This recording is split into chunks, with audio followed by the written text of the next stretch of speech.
Bendiciones, Dios les bendiga a cada uno de mis hermanos, hermanas, alumnas, alumnos de este curso, ¿no? Que ya vamos en su tercera lección.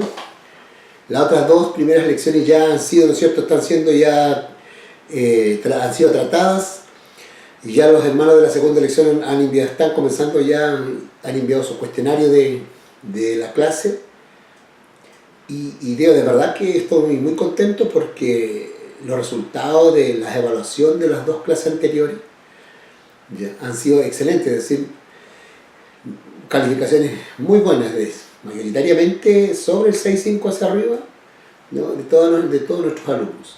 Así que los felicito, anímense, sigan. Yo creo que han ido entendiendo ya, ¿no es cierto?, de qué se trata el estudiar, sobre todo lo que tiene que ver con el servicio al Señor, con la obra de Dios y sobre todo con las personas. Ya, así que los felicito a todos aquellos que obtuvieron buenas calificaciones. Pero vamos a seguir avanzando en este curso y vamos a ver hoy día, ¿no es cierto?, la tercera lección, que corresponde entonces al curso de Teología Ministerial 1. La verdad es que este curso, como bien lo dijimos en la primera clase, ya está destinado a aprender en algún aspecto, algunas herramientas y conceptos para poder orar y ministrar a las personas, a la vida de las personas que llegan a la iglesia, ¿no es cierto?, ya sean personas nuevas que vienen o personas con problemas, con dificultades, y mayoritariamente para los hijos del Señor, ¿ya?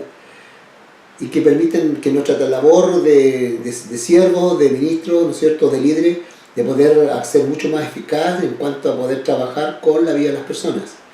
Recuerde usted que nosotros estamos trabajando no solamente con la vida actual de las personas, sino con su eternidad. De aquí nace entonces la importancia de nosotros prepararnos y consagrarnos para tal tarea. Y de eso se trata estos cursos, ¿no? Bien, en la primera clase hablamos sobre el lenguaje, ¿no es cierto?, los tipos de lenguaje, hablamos de la necesidad, ¿no es cierto?, de que nosotros sepamos cómo nos comunicamos los seres humanos y de qué manera nosotros actuamos.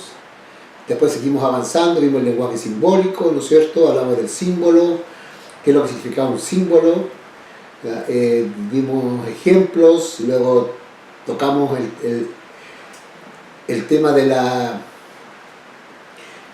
lenguaje del espíritu, ¿no es cierto?, que de qué manera el símbolo nos permite a nosotros unir el cielo y la tierra, de ahí surgió el paralelismo, ¿no es cierto?, de vivir una dimensión paralela, tanto invisible, espiritual, ya como una visible y terrenal, ¿de acuerdo? Por lo tanto, el creyente vive en dos dimensiones, todo hijo de Dios vive en dos dimensiones, ¿ya? Si vivimos por los sentidos, ¿no es cierto?, vamos a ser más terrenal y más mundanos. Si vivimos mirando a Cristo en el cielo y preocupados de la verdad eterna, ¿no?, obviamente que vamos a poder llegar al cielo. Es decir, se entiende que la guía de parte del Señor va a venir sobre nuestras vidas y seremos hallados fieles, ¿no es cierto?, y dignos de haber alcanzado a estar al lado del Señor Jesús. ¿Ya? Dentro de este paralelismo entramos a un cosa mucho más profundo y hablamos respecto del consciente y del inconsciente, ¿ya? Dijimos que el consciente es que nos permite relacionarnos con el medio en el cual estamos, y que ese medio nosotros lo percibimos por medio de los sentidos, ¿no es cierto?, de la vista, el oído, el tacto, el gusto, ya, el olfato. A través de eso nosotros recibimos, ¿no es cierto?, la información del medio que estamos viviendo, y esa información entonces sube a nuestro cerebro ahí en el hipotálamo como una oficina de parte, distribuye la información a las partes respectivas del cerebro, ¿ya? Por lo tanto, cuando entramos en relación con el Señor Jesucristo, nosotros entramos a una relación con el Espíritu y por medio del Espíritu de Dios a tener comunión con Dios el Padre y con el Señor Jesús. ¿De acuerdo? Y Dios nos revela entonces por medio de su palabra y de su Espíritu sus verdades. Y ese nos hace ver entonces una realidad distinta a la que nuestros sentidos puedan ver o percibir. Por eso Pablo dice en 1 Corintios 2 que el espiritual percibe todas las cosas, ¿no? Porque nosotros no estamos mirando solamente con los sentidos, sino que estamos mirando también con el espíritu, es decir, de qué manera nosotros espiritualmente juzgamos, vemos la realidad presente, la que tenemos ante nuestros ojos, ¿ya? Por eso es que es importante. Ahora, dijimos también de que Dios tuvo que llevar a los escritores de la Biblia, ¿no es cierto?, a usar este estilo literario que usaban específicamente los judíos, ¿Por qué? Porque también nos llevaba a la dimensión, a la bidimensión, es decir, a ver la vida espiritual en relación con Dios por medio de sus mandamientos, ¿ya? Y a la vida práctica que ellos vivían diariamente, conforme a esos mandamientos o misbot. Entonces, de ahí caemos en lo que era el consciente y dijimos que el inconsciente era la parte oscura del hombre, era como la noche, ¿cierto? El consciente es el día donde vemos las cosas, pero el inconsciente es la noche, o sea, vemos sombras, vemos formas, vemos figuras. ¿Ya? Y teníamos que darnos cuenta que generalmente nosotros somos más gobernados por el inconsciente que por el consciente.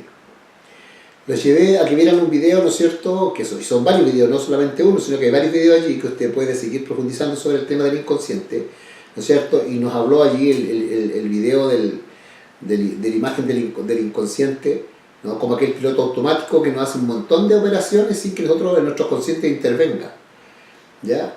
Y de qué manera también nosotros estamos asociados nuestros pensamientos al inconsciente. Muchas veces no sabemos por qué vienen pensamientos irracionales en nuestra mente y no logramos entender. De pronto vienen temores, ¿cierto? Vienen pensamientos, ¿no es cierto?, de tristeza, o sea, que me entristecen, etc. O sea, por eso es que es importante entenderlo. Y también concluimos, ¿no es cierto?, de la relación que existe entre nuestros pensamientos y el inconsciente. ¿Ya? De qué manera también el inconsciente humano está relacionado con los pensamientos. Entonces, esta tercera clase vamos a seguir profundizando, vamos a tratar, y lo voy a explicar porque esto no es... Por si algunos hermanos que son demasiado, ¿no es cierto?, pegados a la escritura, pegados a la Biblia, y piensan de que si no está en la Biblia está todo malo, que es humano, que... Bueno, la verdad es que el ser humano lo creó Dios, lo diseñó el Señor, la psique humana la diseñó el Señor. Y así que si un psicólogo, un psiquiatra habla de la psique humana es de acuerdo a que, ¿no es cierto?, está estudiando simplemente lo que Dios ha creado. Ahora que tenga un conocimiento cabal, real de las cosas, depende, ¿no? Entonces, yo quiero tocar un aspecto interesante del pensamiento. ¿Por qué son importantes los pensamientos? Porque los pensamientos nuestros, a la vez, son aquellos que nos van a conducir nuestra vida. Es decir, de qué manera yo voy a determinar la elección. Tengo que pensar si voy o no voy, si me tengo que vestir, ver qué ropa sirve, qué ropa no me sirve, o qué ropa uso, cuál me coloco hoy día, etc. O sea, hay tantas cosas que tenemos y estamos todo el día, ¿no es cierto?, pensando. Y de tal manera que hay personas que a veces se enferman de tanto pensar. Y ahí es donde viene la ayuda de la psiquiatría, ¿no es cierto?, que nos permite que estas personas sean tratadas cuando hay problemas de tipo mental o del pensamiento o de la cognición.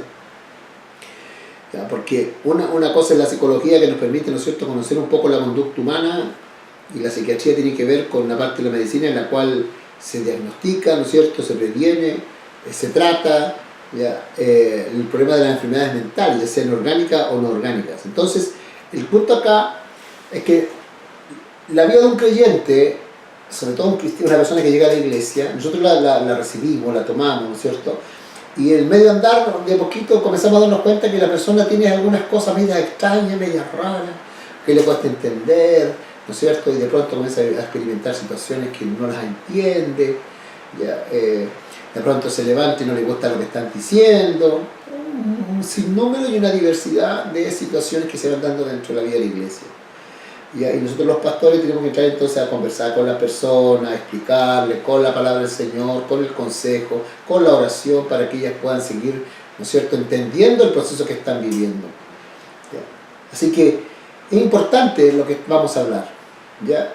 Entonces yo quisiera, a medida que yo voy a ir hablando, vamos a ir viendo, ¿no es cierto?, lo que estoy tratando, ¿ya? Estamos buscando un apoyo y vamos a ver entonces de por qué es importante hablar sobre el pensamiento.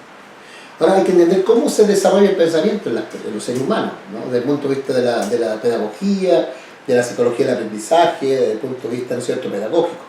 De qué manera uno se va desarrollando el pensamiento de la persona. Y el que habló harto de este proceso del desarrollo del pensamiento o del desarrollo cognitivo o del conocimiento en la persona es un señor, ¿no?, llamado Jean Piaget, que fue el que propuso, ¿no es cierto?, la teoría del desarrollo cognitivo o del conocimiento, ¿ya?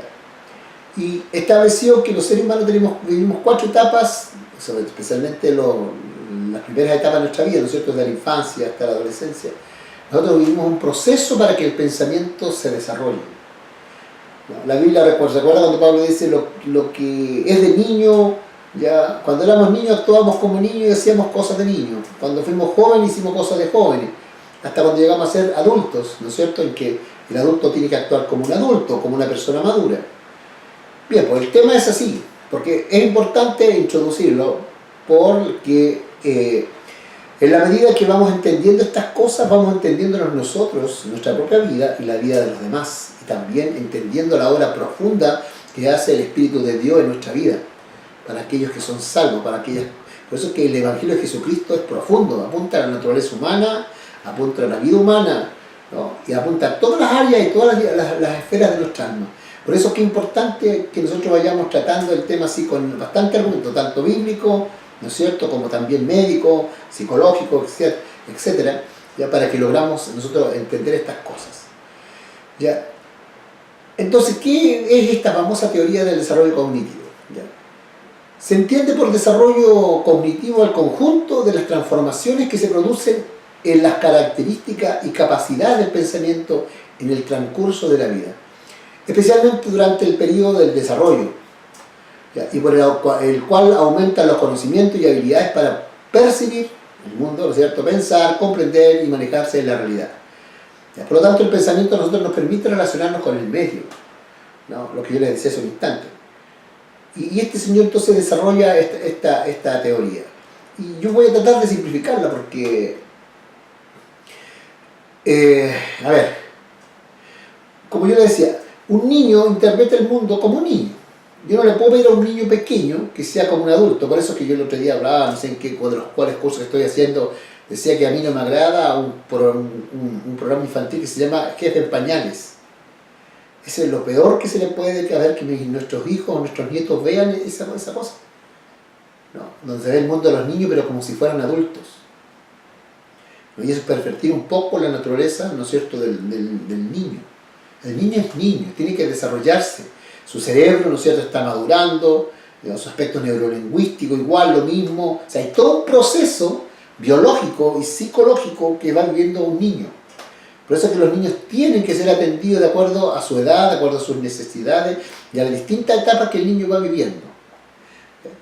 Entonces, tengo que este señor Piaget, ¿no?, este es francés, nos habla de 4 etapas del desarrollo del pensamiento. Partiendo de las primeras, en la cual los bebés, ¿no es cierto?, un bebé pequeñito, ellos solamente se comunican con los sentidos, ¿no es cierto?, de su organismo, ya usa el llanto, qué sé yo, lo que pueda sentir, si tiene hambre, si está enfermo llora, etc. Entonces esa es la etapa que se llama etapa sensorio-motriz, ¿no? Sensorio-motriz, ¿no? En que el niño está en una etapa en que todo recién su cerebro está recién madurando, ¿no es cierto?, viviendo sus procesos. Entonces el niño en su mente no está pensando como su mente adulta, es un niño, ¿no? Su cerebro aún no está maduro como el suyo. Luego pasamos allí a la etapa preoperacional, ¿no? Aquí voy a reducirlo en 2 palabras simples. Nosotros y los niños perciben, ellos ven el mundo concreto, ellos ya a medida que van creciendo comienzan a explorar el mundo, por eso que se meten los dedos en el enchufe, comen tierra, ¿no es cierto?, se ponen a jugar con barro, de pronto meten el dedo en la oreja, se meten por otras las narices, etcétera, etcétera, es porque ellos están explorando el mundo, ¿no?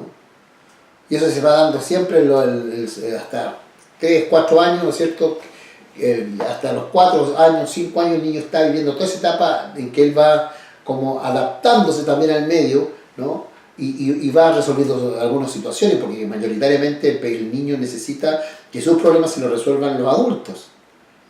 Puede resolver algunos problemas básicos, ¿no? Y no va a resolver una ecuación de segundo grado como la tendría que hacer un liceano, ¿no? Ellos están, todo es concreto, todo es palpable, ellos tocan, ellos ven con sentido, por eso que de repente usted ve que comen cosas ácidas, ¿no es cierto?, con algo dulce, de repente están comiendo chocolate y se echan en la boca un pedazo de cebolla y se la comen. Y usted lo ve y nos reímos, ¿no es cierto?, o nos preocupamos, dependiendo de lo que esté comiendo, porque él está en esa etapa de ir experimentando, de ir conociendo el mundo que él lo rodea. ¿Ya?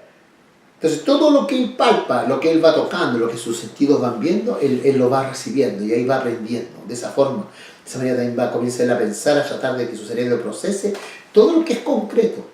¿Ya?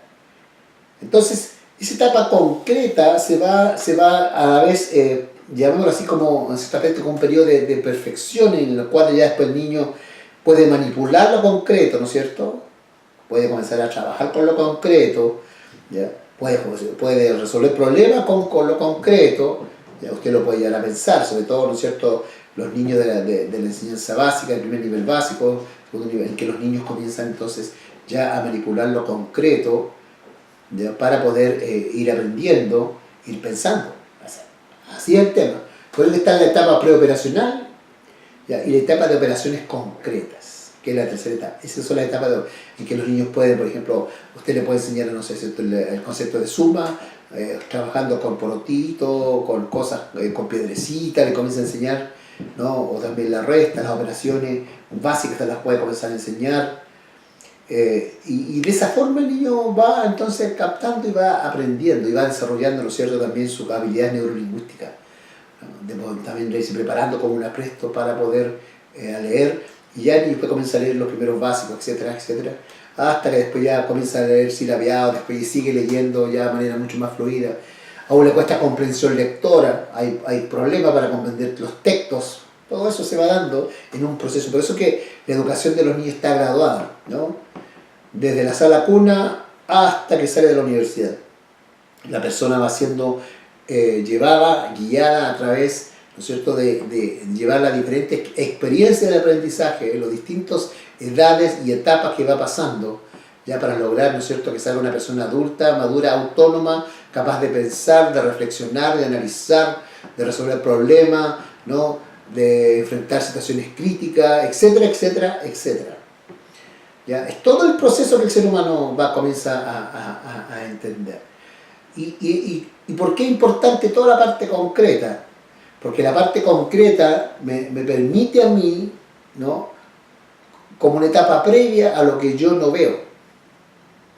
Eso se llama el pensamiento abstracto, ¿no? El pensamiento abstracto, es decir, en que yo soy capaz, por ejemplo, de resolver una suma o un problema, ¿no es cierto?, que tiene que ver con la suma, así mentalmente. No necesito, ¿no es cierto?, los porotitos, no necesito las manzanitas para resolver un problema. O sea, yo lo hago todo a nivel del pensamiento. Y eso ya se comienza a dar en los últimos cursos finales ya de la educación básica, y ya entramos en enseñanza media, entonces ya en que la parte abstracta ya está más desarrollada, está más elaborada. Y ahí entonces ya las personas comienzan a ser más profundas en su pensar, en resolver problemas ya a nivel del pensamiento. La persona puede desarrollar algunas habilidades ya de manera mucho más madurada en cierto aspecto, entendiendo de que la persona, ¿no es cierto?, pasó todo un proceso antes para lograr comprender las cosas. ¿Ya? Por eso es que toda la educación está sistematizada, ¿ya?, está graduada en todo en un proceso. ¿Ya? Por eso hay un desarrollo. Aquí la guagua nos sale dando una cátedra de física cuántica del vientre de su madre. Si va a ser un físico cuántico, tendrá que llegar hasta la universidad, ¿no es cierto?, tendrá que estudiar, salir, seguir estudiando pregrado, posgrado, magíster, doctorado, etcétera, etcétera, hasta que sea un físico cuántico. ¿Ya? Entonces necesita la persona ir desarrollando el tema de su pensamiento. ¿Ya?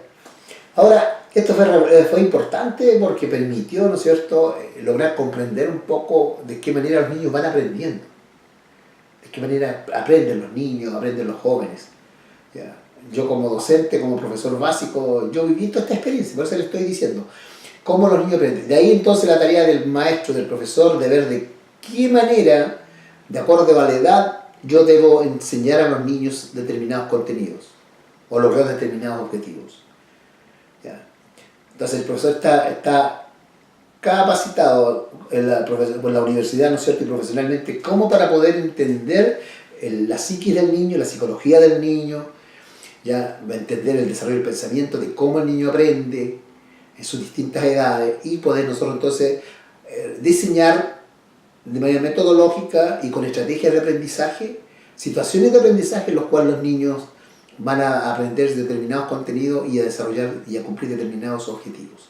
Eso es la educación, ¿de acuerdo? Por lo tanto, es importante entenderlo, porque de pronto nosotros como cristianos no fantaseamos muchas cosas y no somos concretos, de verdad, somos muy ambiguos en cuanto hablamos, de repente teologizamos, decimos cosas, pero de pronto como que andamos fuera de la órbita, ¿me entiendes? Andamos en otra galaxia, ¿ya? Y pensamos que estamos en lo profundo, en lo elevado de Dios. Y a veces no entienden ni lo que dicen. No, yo creo que Dios es concreto, yo creo que el Señor se va revelando en nuestra vida, ¿no es cierto?, gradualmente, como en un proceso de aprendizaje con Él, de saber caminar con Él, ¿no?, saber seguir su instrucción y entender también las situaciones que vivimos, ¿no?, y qué es lo que el Señor quiere enseñarme y qué quiere que yo haga. Si tengo que cambiar, si tengo que dejar cosas y todo eso, es un proceso de aprendizaje. El cristianismo es eso, la iglesia es como una escuela. Lo que pasa es que nosotros las hemos hecho todo una cosa así, todo como todo espiritual, ¿no es cierto?, todo medio religioso, místico, cuando la verdad es que estamos trabajando con vidas concretas, con personas que tienen problemas, con gente que tiene drama en su vida. ¿Y qué hacemos nosotros? Oremos, para que Dios solucione y arregle todo. ¿Dios es poderoso para hacerlo? Sí. Como dice un texto, nada es imposible para Dios, pero ¿sabe? Dios no va a hacer lo que usted tiene que hacer con su vida. Por ejemplo, nos dice la Biblia, Señor, quítame lo mentiroso. ¿Qué dice Pablo? Desechad las mentiras y hablar verdad los unos con los otros. Dios no me va a quitar lo mentiroso, yo debo dejar de mentir. ¿No es cierto? Si yo tengo problemas con mis pasiones, yo debo crucificar mis pasiones. O sea, Dios a mí no me las va a quitar. ¿Y crucificar qué significa? Prácticamente agarrar esas pasiones y llevarlas. Entonces hay muchas cosas que Dios no hace en su vida, ¿ya?, y no las va a hacer porque le corresponde a usted. Dios, cuida a mis hijos.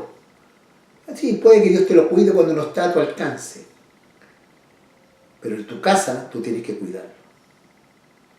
Porque tu responsabilidad, cuando estás tú debes cuidar, porque es tu responsabilidad. ¿Ya? Igual la relación con el esposo o esposa, lo mismo, ¿no? Dice, ama a tu esposa. Mujer, respeta a tu marido. ¿No? Yo no puedo decir, Señor, hace que mi marido me ame. No, eso no va a pasar. Lo que Dios puede hacer es generar situaciones, ¿no es cierto?, para que la persona, el hombre, haya crisis, problema, para que el hombre realmente reaccione y decida voluntariamente, escuche bien, voluntariamente, querer volver a amar. Bien, pero el tema es ese, ¿ya? Entonces, en el pensamiento nuestro, nosotros tenemos, yo digo siempre a los hermanos acá, un diccionario. ¿Ya? Un diccionario. Tenemos conceptos, palabras en la cabeza, tenemos reglas en la cabeza, reglamentos en la cabeza y un montón de cosas, ¿no es cierto?, en nuestros pensamientos. ¿Ya? Entonces, es importante entenderlo, porque como bien decíamos en la lección anterior, ¿ya?, el pensamiento está asociado al inconsciente, el inconsciente al espíritu. Por eso es que es importante, por ejemplo, una idea, una doctrina política, ¿de acuerdo?, es toda una elaboración de pensamiento, es toda una idea que se desarrolló, ¿no es cierto?, se sistematizó, ¿ya?, se procesó, se discutió y se estableció. Entonces, cuando se establece una idea o una doctrina, ¿no?, o un concepto, ¿ya?, y lo meto en mi cabeza, ocurre un fenómeno. ¿Cuál es el fenómeno? Se ocurre un fenómeno que muchos dicen, ¿no es cierto?, dice, fuiste adoctrinado. Es decir, cuando me meten una verdad y me la meten por todos lados, de todas formas posibles, contra que me queda incorporar en la cabecita, ¿ya? Entonces, ¿Qué se genera? Cuando viene un concepto, nosotros ya tenemos un concepto previo. Por ejemplo, si yo le quiero hablar, no sé, pues, digamos, de tipos de casa. Y si usted vive en el campo, usted va a pensar en una casona grande de madera, no sé, una casita más pequeñita, más acotada, con una cocinita, o sea, usted tiene una idea del concepto casa. ¿De acuerdo? Pero de repente le ponen a usted, ¿no es cierto?, en el computador o en el televisor mansiones de Hollywood, de gente millonaria, ¿ya? Y se la muestran por dentro, las casas de los narcos con llaves de oro y toda la cosa, usted va a quedar, una persona va a quedar sorprendida. Chuta, yo pensé que todas las casas eran como las nuestras. No, pues no son eran todas las casas como las nuestras. Habían otras. Entonces se genera un choque dentro de nuestro pensamiento, un choque, ¿no?, entre lo previo y lo nuevo. ¿De acuerdo? Por lo tanto, cuando yo comienzo a entender, y en ese conflicto que tengo de que si será o no será, debo tomar una decisión. Tengo que entonces comenzar a acomodar, ¿no?, toda esa idea para luego asimilarla. Cuando se asimila, usted aprendió. ¿De acuerdo? Ese es el proceso que todos nosotros vivimos. Uno aprende. Entonces, cuando viene el texto bíblico a nuestra mente, lo escuchamos, ¿no? Y si yo fui ateo, ¿no es cierto?, no sé, anarquista, comunista, rojo, usted entenderá que los comunistas y anarquistas no creen en Dios. Entonces, chuta, y aquí me hablan de un Dios, ¿no es cierto?, de amor. Para mí me choca. Pero ¿cómo haber un Dios de amor si hay tanta pobreza? Los ricos explotan a los pobres, las clases obreras sufren la opresión, ¿no es cierto?, de los grandes, ¿cómo se llama esto?, monopolistas, etc. Conceptos que trae premio. Por eso que la iglesia uno se enfrenta con hermanos de todo tipo de pensamiento. Ahora, ¿de qué manera yo logro que mi hermano, ¿no es cierto?, comience a transformar, como dice Romanos 12, 1 en adelante, ya, cómo comienzo a transformar mi manera de pensar, ya, no conforme a este mundo, sino conforme a la voluntad de Dios? ¿De acuerdo? Por eso es que es importante entender. Entonces la pregunta es, ¿qué espíritu, ¿no es cierto?, implantó esa idea en el espíritu de la persona, en el inconsciente y en el pensamiento de la persona? ¿Quién fue? ¿Quién lo hizo? ¿Ya? Por eso, por ejemplo, el caso más típico es del señor coreano, del Kim Jong-un, que, ¿no es cierto?, tiene una figura, una imagen pública, ¿ya? Y cómo la nación íntegra, completa, ¿no es cierto?, está completamente convencida que prácticamente es un dios. ¿Quién le dijo eso? A la gente. Y la gente cree y está dispuesta a dar su vida por él. Entonces, ¿quién impulsó, ¿no es cierto?, el pensamiento de esta gente, de estos hombres, y formaron, no sé si usted lo ve, ¿no es cierto?, como son las imágenes de la televisión? Es un ejército, que todos están tremendamente afiliados, ¿no es cierto?, y adherentes a este señor. Entonces, lo que nosotros vamos a entrar hoy día a ver, ¿quién gobierna? ¿No? ¿Quién gobierna? Vamos a empezar a hablar de gobierno. Ya, vamos a hablar de gobierno espiritual. Pero para eso tenemos que entender nosotros también, ya, que antes que salte esta parte, tengo que establecer, y con la escritura darnos cuenta que Dios también trabajó con nosotros, con la humanidad, en lo concreto, para que pudiéramos entender lo invisible, lo que no se ve. O sea, para llevarnos a ser hombres y mujeres de fe. ¿Ya? Hombres y mujeres de fe. ¿De qué manera, no es cierto?, Dios nos fue preparando a la humanidad? ¿Ya? Pablo habla en Gálatas, ¿no?, de que la ley era un ayo para llevarnos a Cristo. Así dice. La ley, ¿no es cierto?, fue traída, era como un ayo para llevarnos a Cristo. La pregunta es, ¿quién era el ayo? Y en ese tiempo el ayo era el pedagogo, el maestro, ¿no? Que pescaba un niñito y le instruía y lo enseñaba. Entonces la ley, ¿qué es lo que hizo? Era instruir al pueblo de Israel para que estuviera preparado para la fe. Entonces, fíjese usted, le voy a leer algunos textos, los cuales vamos a ir profundizando. Ya, en Hebreos 9:9 ya nos habla del culto que tenían los judíos con el tabernáculo y con el templo. Dice, lo cual es símbolo para el tiempo presente, según el cual presentan ofrendas y sacrificios que no pueden hacer perfecto en cuanto a la conciencia del que practica ese culto. ¿Ya? ¿Qué cosa pasaba con ese culto? Había que sacrificar animales. ¿Ya? ¿Para qué? Para que esa sangre derramada, ¿no es cierto?, fuera como expiación por pecados. Eso era lo concreto. Por eso que Juan dice, ¿no es cierto?, dice, he ahí el Cordero de Dios que quita el pecado del mundo. Entonces, el Cordero del sacrificio en el Antiguo Testamento era el símbolo concreto del sacrificio verdadero que hizo Jesús. Entonces, en el 9:23 de Hebreo dice, fue pues necesario que las figuras, o sea, la imagen y todas esas cosas, de las cosas celestiales, fueran purificadas así, pero las cosas celestiales mismas son mejores, con mejores sacrificios que estos, ¿no? Por lo tanto, todo el sacrificio que se hacía en el culto levítico simplemente era un símbolo, era una representación, ¿ya?, de la realidad del culto al Señor. Entonces Dios nos fue preparando a su pueblo, ¿no es cierto?, a través de todo este proceso del culto levítico, ¿ya?, que ellos a través de las cosas concretas, ellos manifestaban su amor a Dios y su culto a Dios. Su culto, llamémoslo así, racional. Ellos podían tener que llevar el animalito, engordarlo, etc. O sea, era toda una cosa que para ellos estaba metido entonces, a través de los siglos, en su inconsciente colectivo nacional, el culto levítico.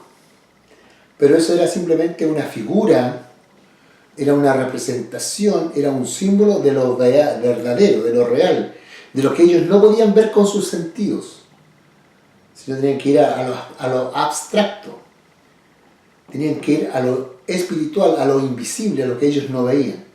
Por eso que era importante la ley, ¿no? Era como aprender la suma con porotos, para que después la suma la resolviera con su cabeza, sin necesidad de los porotos. Luego el 10.1 dice, porque la ley, teniendo la sombra de los bienes venideros, no la imagen misma de las cosas, está insistiendo en lo mismo.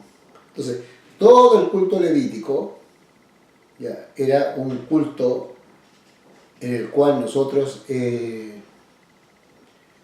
teníamos que aprender las cosas de Dios a través de cosas concretas. Por eso que se entendía que cuando Jesús vino, la ley debería haber ayudado a los judíos a recibir a Jesús. ¿Cuál fue el problema? ¿Dónde está el problema? El problema está en que el pueblo hizo una ley paralela, ¿no? Yo digo acá, se fue por la caletera, no por la avenida principal, sino por la calle que va al ladito, ¿no? Hizo su propio recorrido. ¿Ya? Ellos, como dice Pablo en Romanos, ellos establecieron su propia ley, la acomodaron a su realidad, ¿no es cierto?, de su naturaleza. Porque ellos no pudieron, porque la exigencia de la ley, ¿no?, les hizo ver a ellos, según en la carta a Romanos, les hizo ver a ellos que en ellos había algo, una fuerza poderosa que se llamaba pecado, ¿ya? Y que esa fuerza poderosa llamada pecado les impedía obedecer la ley de Dios. Y Pablo mismo dice en el libro, ¿no es cierto?, que aquella ley que para ellos era vida, era bendición, al final se transformó en una maldición, ¿no?, y los mató. O sea, es decir, para Dios, dice, el que quebranta una ley, ¿no es cierto?, muere irremisiblemente. Y eso pasó con los judíos. Entonces, ¿qué fueron haciendo ellos? Fueron haciendo una ley acomodada a su manera de ser de ellos. Por eso que el creyente aquí, si hacemos una aplicación al día de hoy, hay muchos creyentes que no caminan conforme a la verdad de Dios, sino conforme a su manera de ser. Y ellos acomodan las palabras, acomodan los mandamientos y lo van acomodando a su propio corazón.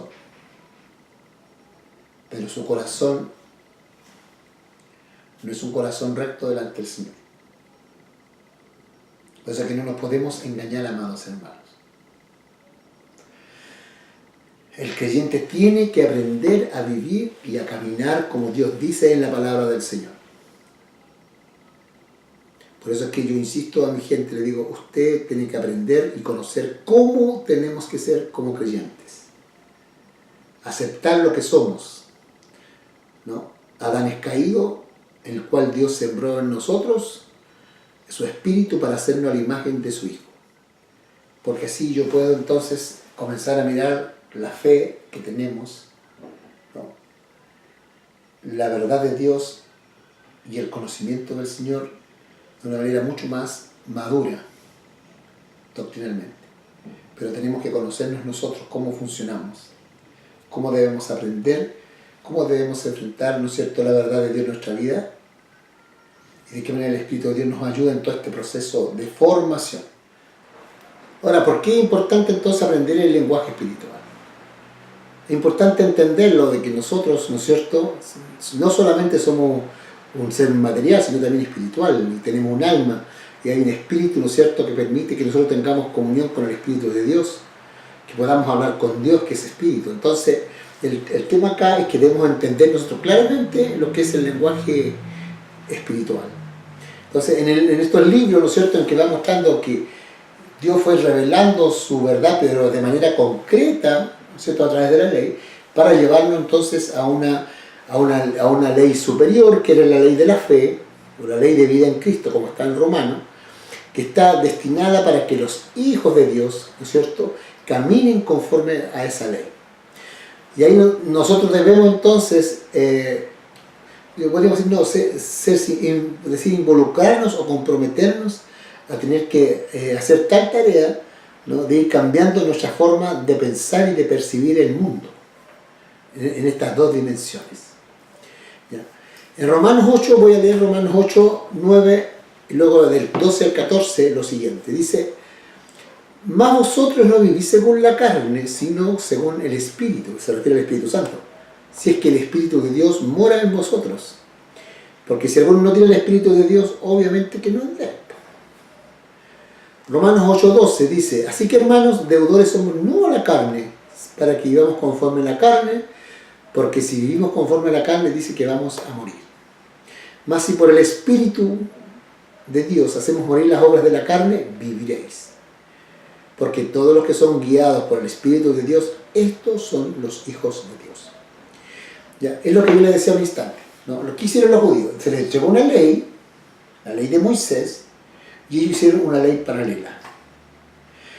A través de Jesucristo nosotros llegamos a la ley de vida en Cristo, porque así dice Romano, ¿no? Ley de vida en Cristo, ya que tiene otra naturaleza para otro hombre, para un hombre nuevo, para un, ¿no es cierto?, para un postrer Adán, como dice Corintios, 1 Corintios 15, ya, que habla del postrer Adán, que es espíritu vivificante, es decir, hay un cambio en nuestra naturaleza humana.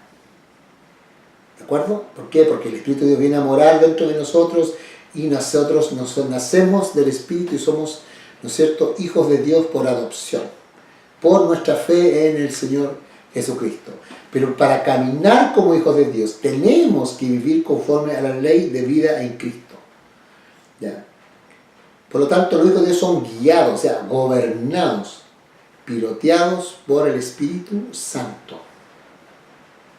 ¿Se da cuenta? Por eso es que es importante ir entendiendo esto, ¿no? De que el Espíritu es importante, entender que las cosas espirituales son reales, que las cosas del Espíritu, que el Espíritu tiene una influencia increíble en la vida humana, ¿no? Y entienda usted que no solamente está el Espíritu de Dios, ¿no es cierto?, operando, sino que hay, diríamos, millones de espíritus en el mundo que no son de Dios y que mueven a la gente. ¿Cómo funciona este tema de ser guiado? Ahí vemos entonces está el Espíritu Santo, ¿no es cierto? Viene en comunión con nuestro espíritu, ya viene la fuerza, el impulso, a nuestra alma se siente, ¿no es cierto? Oh, quiero amar al Señor, quiero servir a Cristo, voy a ir a predicar de Jesucristo. Como el Señor manda a predicar, yo voy a predicar, usted va a predicar. ¿Qué pasó? Que el impulso, ¿no es cierto? Llamémoslo así como la fuerza que te movió tu alma y activó tu cuerpo y todo, ya fue el Espíritu de Dios. Entonces, ser lleno del Espíritu de Dios, como dice en una parte, está indicando de que toda esta alineación que se debe dar permite, ¿no es cierto?, que el Espíritu pueda fluir a través nuestro y podamos nosotros, ¿no es cierto?, ser guiados y motivados y movidos por el Espíritu de Dios. ¿Se da cuenta? Vamos a empezar entonces ahora a hablar de los gobiernos espirituales. Y ahí vemos entonces una persona piloteando una lancha y otro piloteando un avión. ¿No? ¿Se acuerdan del video del inconsciente, que es como un piloto automático? Piloto es uno que gobierna, uno que guía y conduce, ¿no es cierto?, en determinada dirección el vehículo. O sea, de qué manera yo muevo este vehículo de mi vida, de mi cuerpo, lo muevo y lo activo, movido por el Espíritu de Dios, que debe estar como un piloto ahí guiándome. Por lo tanto, el gobierno es de más alto nivel, es el Espíritu de Dios, ¿no? Y en el caso, por ejemplo, cuando se define el gobierno, ¿no?, se refiere al nivel más alto de dirección y de administración ejecutiva. Ese es el gobierno, ¿no?, el que toma el más alto nivel de dirección. ¿Quién tiene la mayor autoridad en el universo, en la creación? Dios. Por lo tanto, Dios debe guiar nuestra vida por medio de su Espíritu. ¿Ya? ¿Quién nos tiene que dar la fuerza para caminar y hacer la voluntad del Padre? El Espíritu de Dios, ¿no? Así como el tren, ¿no es cierto?, que se conecta al cable de la electricidad, el tren eléctrico, y ahí recién se mueve. Bueno, nosotros tenemos que tomar y conectarnos con el Espíritu de Dios, para que Dios comience a movernos conforme a su voluntad y que nosotros vayamos entendiendo cuál es la voluntad de Dios. ¿Ya? Ahora viene la pregunta que a lo mejor las personas que no son creyentes se pueden hacer. Entonces, ¿quién gobierna el mundo? Bueno, algunos dicen que los Illuminati, otros que los masones, ¿no es cierto? Otros que la elite de los grandes millonarios del club Bilderberg, ¿no?, los del club de la lechuza o del búho. Bueno, hay un montón de... Otros dicen que los reptilianos, ¿no es cierto?, que son los que gobiernan, están metidos en gobernar al hombre, ¿ya?, etcétera. Hay tanta teoría que está saliendo ahora, vamos a decir. Pero la Biblia nos dice a nosotros varias cosas respecto de cómo éramos nosotros cuando éramos del mundo, por más. Dice que nosotros vivíamos siguiendo la corriente de este mundo. Eso aparece en Efesios. Conforme al príncipe de la potestad del aire, el espíritu que ahora opera en los hijos de desobediencia, entre los cuales también todos nosotros vivimos en nuestro tiempo en los deseos de nuestra carne, haciendo la voluntad de la carne y de los pensamientos, y éramos por naturaleza hijos de ira, lo mismo que los demás. Esa era nuestra condición. No éramos guiados por nuestras pasiones, ¿no es cierto?, por nuestra naturaleza caída, pecadora, y nuestros pensamientos, por lo tanto, eran de la misma índole, dándole satisfacción, ¿no es cierto?, a los deseos de nuestra carne. ¿Ya? Pero ¿quién gobierna? Ahí dice, siguiendo la corriente de este mundo. Conforme el príncipe de la potestad del aire. ¿Qué quiere decir? De la autoridad del aire. O sea, que en el aire, en nuestra atmósfera, hay una autoridad. Y esa autoridad es la que está operando y trabajando en los desobedientes, en los que no creen ni obedecen a Dios. Más claro, ¿dónde? Bueno, si usted lee primera de Juan 5, 19, nos dice ahí la Escritura, ¿no?, que el mundo entero está bajo el maligno. O sea, este mundo, este cosmos, esta humanidad está bajo el gobierno del maligno. Ahora, ¿cuáles son la parte, cómo él se mueve, cómo él opera? Obviamente que tiene otros seres espirituales a su servicio y también bajo su gobierno y dirección y tiene un sinnúmero de instrumentos humanos los cuales él usa para gobernar. ¿Ya? Por eso es que encontramos que de pronto se establecen leyes en las naciones y las naciones se guían mayoritariamente por leyes, ¿no es cierto?, contra Dios, contra la fe, contra los principios, los mandamientos del Señor, su palabra, etc. ¿Se da cuenta? Entonces, ¿de qué manera el mundo ha sido gobernado? Entonces, aquí los psiquiatras, los psicólogos, ¿no?, los sociólogos, siempre se han preguntado por esta cosa, por qué el mundo está como está y por qué el mundo ha cambiado y va pasando por distintas etapas sociales, ¿no es cierto?, culturales, etc. Entonces, un caballero, y aquí quiero entrar un poquito a lo que es el aspecto más psiquiátrico, un caballero llamado Carl Jung, o se escribe Carl Jung, quien nos plantea a nosotros el tema de los arquetipos. La pregunta es, ¿qué son los arquetipos? Dice que son imágenes innatas y comunes a todos los individuos y que se transmiten de generación en generación. En su origen, los arquetipos eran modos de pensamiento que tendían a personificar fenómenos de la naturaleza. Son unidades de conocimiento intuitivo que existen en el inconsciente colectivo y se transmiten por medio de mitos, cuentos, leyendas y se manifiestan en los sueños, creaciones artísticas y del imaginario individual y colectivo. Son patrones de conducta. ¿Ya? Y es interesante lo que el filósofo Platón dice respecto de los arquetipos. Dice que son modelos eternos de las cosas que establecen un vínculo entre la divinidad suprema y el mundo de la materia. Bien, eso vamos a dejarlo hasta acá. Vamos a seguir en la próxima clase hablando sobre los arquetipos en más detalle y entendiendo por qué es importante que nosotros aprendamos y ver que también en la Biblia está esto, ¿no?, este conocimiento.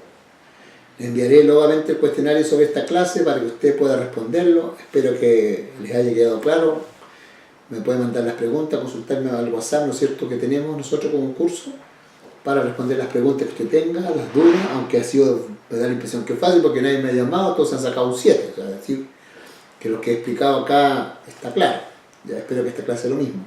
Así que Dios les bendiga, saludo a los hermanos de distintas ciudades que están siguiendo los cursos, ¿ya? Y decir a las personas que les interese esta clase, este curso, que también lo pueda tomar con nosotros. ¿Ya? ¿Cómo lo puede hacer? ¿Ya? Vamos a colocar en los próximos días un teléfono de contacto para que usted pueda contactarse si quiere tomar los cursos, ¿no?, y recibir, ¿no es cierto?, también de manera de ser un alumno como regular y tener una certificación de los cursos que estamos dando por este medio. Somos el Ministerio Apostólico Jesús Te Llama, estamos transmitiendo a través de nuestro canal Jesús Te Llama TV, Puerto Montt. Dios les bendiga.